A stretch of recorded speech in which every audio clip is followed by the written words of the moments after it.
샬롬, 오늘은 명절 연휴의 첫날입니다.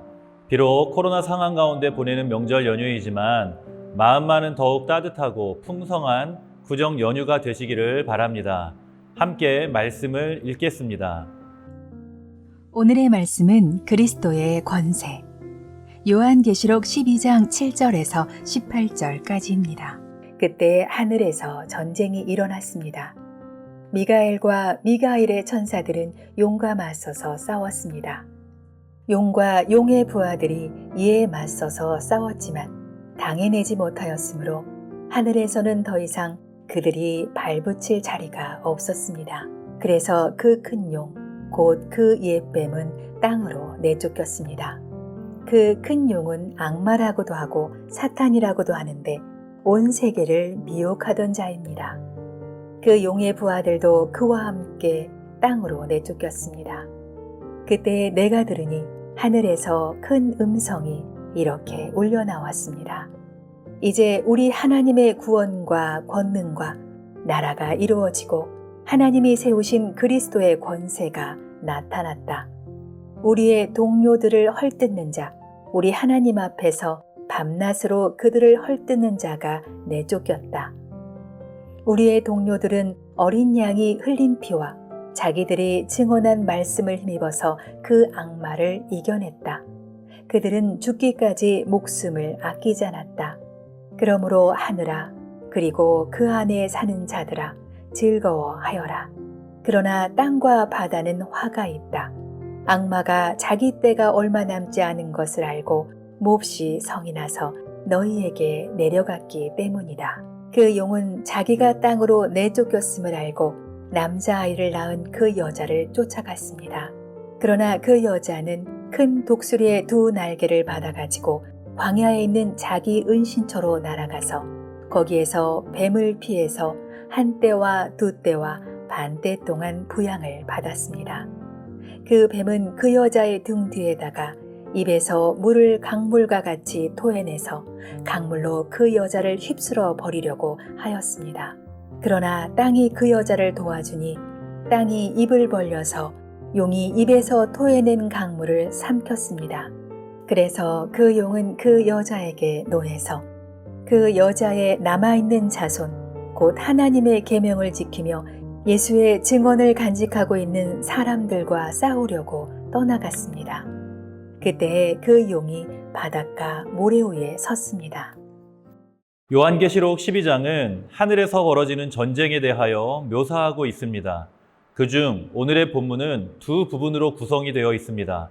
첫 번째 부분인 7절부터 12절까지는 하늘에서 천사들과 용이 벌이는 전쟁에 대하여 기록하고 있습니다. 이 전쟁의 배경을 7절 말씀에서 하늘이라고 표현하고 있습니다. 이 하늘이라는 배경은 신약의 교회가 살고 있는 땅과 대조되는 천사들의 영역을 의미하는 것입니다. 미가엘과 사자들이라고 번역된 앙겔로이, 즉 천사들과 타락한 천사인 사탄이 하늘에서 전쟁을 벌입니다. 결국 이 전쟁에서 용은 하늘에서 패배하게 되었습니다. 그리고 사탄은 땅으로 쫓겨나게 됩니다. 그런데 10절 말씀에서는 아주 중요한 내용이 기록이 되어 있습니다. 우리 형제들을 참소하던 자, 곧 우리 하나님 앞에서 밤낮 참소하던 자가 쫓겨났고 라고 말씀합니다. 이 천상의 전쟁이 미래적이고 종말론적인 예언적 말씀이라고 해석하면 사탄은 하나님 앞에서 끊임없이 성도들을 고소하고 고발하고 있다는 것을 의미하는 것입니다. 그리고 그러한 하나님 앞에 있는 사탄의 모습을 욥기를 통해서 우리는 잘 알 수가 있는 것입니다. 두 번째 부분은 13절에서 17절까지에서 말씀입니다. 땅으로 쫓겨난 용으로 말미암아 땅에서 용에게 박해를 당하는 여자에 대한 내용을 기록하고 있습니다. 본문 중에는 이 전쟁이 주님이 오실 때가 얼마 남지 않은 종말의 때라는 사실에 대한 힌트를 주고 있습니다. 12절 중반에 보면 마귀가 자기의 때가 얼마 남지 않은 줄을 알므로 라고 기록하는데 이제 주님의 재림이 얼마 남지 않은 때를 의미하는 것입니다. 그리고 13절의 말씀에 보면 용이 자기가 땅으로 내쫓긴 것을 보고 남자를 낳은 여자를 박해하는지라 라고 기록합니다. 마지막 때에 사탄이 하늘에서 쫓겨나 땅에서 교회를 강하게 핍박하게 될 것이라는 것을 알 수 있습니다. 여자가 사탄의 박해를 받는 장면에서 우리가 현재뿐 아니라 장차 교회가 처하게 될 상황에 대하여 알 수 있습니다. 사탄은 교회를 핍박하고 교회는 도움을 받아 그 박해를 피하게 된다는 것입니다. 독수리의 두 날개를 통해 안전한 곳으로 날아가 공격을 피하고 뱀이 토한 물을 떠내려가지 않도록 땅을 열어 물을 삼키는 일을 우리 가운데 말씀을 통해 보여주시는 것입니다. 마지막 때가 우리에게 어떻게 벌어지게 될지 우리는 정확하게 알지는 못합니다. 신천지 이단은 요한계시록의 말씀이 이미 다 성취되었고 하늘은 신천지 증거 장막 성전이라고 말하며 이 전쟁에서 이긴 자가 이만희 총회장이라고 주장하는 교리를 펼치고 있습니다. 하지만 이것은 성경을 이만희라는 한 사람을 중심으로 끼워 맞춘 이단의 해석에 불과합니다. 우리는 지금도 종말의 때를 살아가고 있습니다. 그리고 사탄은 지금도 공중 권세를 잡은 자로서 교회를 핍박하고 있습니다. 하지만 오늘 말씀을 통해서 우리가 얻을 수 있는 소망의 메시지가 있습니다. 첫 번째 소망의 메시지는 사탄에게는 승리가 없다는 것입니다. 사탄은 영적인 세계에서 타락한 존재입니다. 하나님께서 창조하신 피조물 중 이성과 의지를 가지고 있는 존재로서 가장 먼저 타락한 존재가 바로 사탄과 어둠의 영들입니다. 성경은 이들에 대한 특징을 우리에게 가르쳐 줍니다. 창세기 3장에서 사탄은 아주 지혜로운 존재로 등장을 합니다. 간사하고 교활하여서 에덴 동산의 인간들을 미혹합니다. 또한 사탄은 영향력을 행할 수 있는 존재입니다.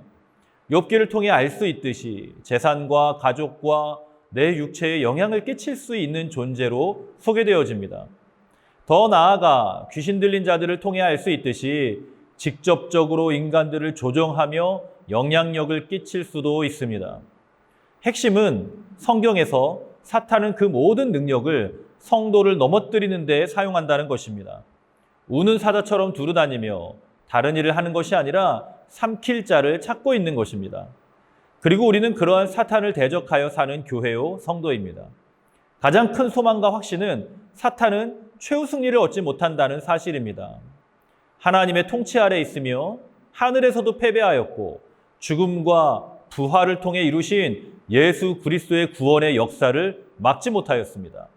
그리고 공중 권세는 잡고 있지만 여전히 이 신약의 시대에 교회를 무너뜨리지 못하고 패배하고 있는 것입니다. 두 번째, 우리가 얻을 수 있는 소망의 메시지는 교회는 승리하는 교회라는 사실입니다. 사탄은 더 이상 성도들을 참소하지 못합니다. 종말론적으로 전천년설과 무천년설, 후천년설과 같은 신학적인 주장에 대하여 잘 모른다고 하여도 분명한 것은 사탄이 하나님의 백성들과 교회를 고소할 수 없다는 것을 알아야 합니다. 교회와 하나님의 백성들은 승리합니다. 오늘 본문 11절에서 또 우리 형제들이 이 어린 양의 피와 자기들이 증언하는 말씀으로써 그를 이겼으니 라고 말씀합니다. 예수 그리스도의 십자가의 승리는 영적 세계와 역사에 대체할 수 없는 변화를 일으켰습니다. 여인의 후손이 뱀의 후손의 머리를 칠 것이라는 승리의 예언이 성취되었으며 죄와 사망의 법에서 생명의 성령의 법으로 승리하였으며 그리스도의 보혈로 말미암아 세워진 교회가 그 피와 말씀으로 승리할 수 있는 권세를 얻게 되었습니다. 우리는 승리하는 교회이고 승리하는 성도입니다. 하나님은 주님이 다시 오실 그때까지 교회를 지켜주실 것입니다. 본문에서 큰 독수리의 두 날개로 피하게 하신 것처럼 땅을 열어 물에 잠기지 않도록 지켜주신 것처럼 우리의 삶에서 사탄의 도전이 아무리 거세다고 해도 그리스도의 보혈과 말씀으로 승리하게 될 것입니다. 사랑하는 성도님, 오늘도 사탄의 도전은 여전히 거세고 강력하겠지만 우리는 예수 그리스도를 힘입어 승리하게 될 것을 확신합니다. 이 믿음을 가지고 오늘도 승리할 수 있기를 주님의 이름으로 축복합니다. 함께 기도하겠습니다. 살아계신 아버지 하나님, 너무나도 감사합니다. 공중 권세 잡은 자 사탄이 우리를 넘어뜨리려 하고 우리를 공격할지라도 사탄은 승리할 수 없고 교회와 성도가 승리한다라는 이 믿음과 확신을 우리 가운데 주시니 너무나도 감사합니다. 어렵고 힘든 믿음의 삶일지라도 이 확신과 믿음을 가지고 승리하는 온 교회와 우리 성도님들이 되게 하여 주시옵소서. 예수님의 이름으로 간절히 축복하며 기도드리옵나이다. 아멘.